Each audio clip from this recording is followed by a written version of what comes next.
വഖഫ് ബോർഡിന് എതിരായ പരാതിക്ക് പിന്നിൽ സംസ്ഥാന സർക്കാരാണെന്ന് വഖഫ് ബോർഡിലെ സമസ്ത പ്രതിനിധി ഉമർ ഫൈസി മുക്കം.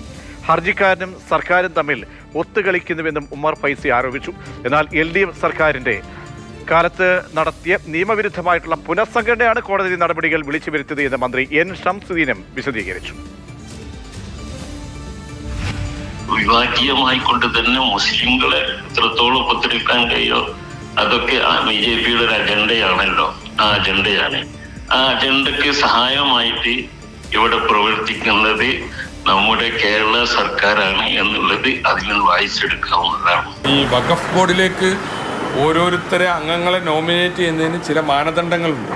ഓരോ കോട്ടയിൽ നിന്നാണ് അതിലേക്ക് ആളുകളെ നോമിനേറ്റ് ചെയ്യുന്നത്. അപ്പോൾ അത് പ്രകാരമല്ല എന്നുള്ളതാണ് കഴിഞ്ഞ ഗവൺമെന്റ് പുനഃസംഘടിപ്പിച്ച വഖഫ് ബോർഡിനെ കുറിച്ചുള്ള ആക്ഷേപം. അപ്പോൾ ഞങ്ങൾ അത് കൃത്യമായി പാലിച്ചുകൊണ്ട് കോടതിയുടെ മേൽനോട്ടത്തിലിരിക്കുന്ന കാര്യമല്ലോ, പാലിച്ചുകൊണ്ട് പുനഃസംവിധാനം ചെയ്യാൻ ഞങ്ങൾ ഒരുക്കമാണ്, ഗവൺമെന്റ് ഒരുക്കമാണ് എന്ന് അറിയിക്കുകയും ചെയ്തു.